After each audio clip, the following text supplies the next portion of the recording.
আমাদের নেতাই বসে আছে মাঠে। এই মাঠে একটি জনসভা হয়েছিল, সেখান থেকে মলয় দাসকে হুমকি দেওয়া হয়েছিল। যিনি মলয় দাসকে হুমকি দিয়েছেন, কত টাকার মালিক হয়েছে মলয় দাস, ব্যবসা করে মালিক হয়েছেন, কিন্তু তিনি হুমকি দিয়েছেন তিনি এই ইউনিয়নের চেয়ারম্যান ছিলেন, এমপি মহোদয়ের নিউ লেটারে তিনি কিন্তু সেই কাজ করেন নাই। তার বিচার হবে ইনশাআল্লাহ। তিনি আমাদেরকে নব্য আওয়ামী লীগ বলে গেছেন।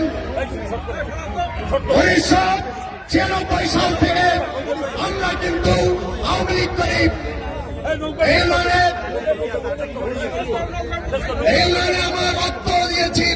আপনাদের কাছে অনুরোধ থাকবে, যারা এরকমের আবল তাবল বকে জননেত্রীর দেওয়া নৌকা মার্কাকে আগামী 7 তারিখে বিপুল ভোটে একজন বদরখালী ইউনিয়ন থেকে মতিউর রহমান ভাইয়ের নেতৃত্বে, তবু মাতুব্বরের নেতৃত্বে, ইউনিয়ন আওয়ামী লীগের নেতৃত্বে বিপুল ভোটে বিজয়ী করে তাদের এই অসংলগ্ন কথাবার্তার জবাব দেব ইনশাআল্লাহ। জয় বাংলা, জয় বঙ্গবন্ধু।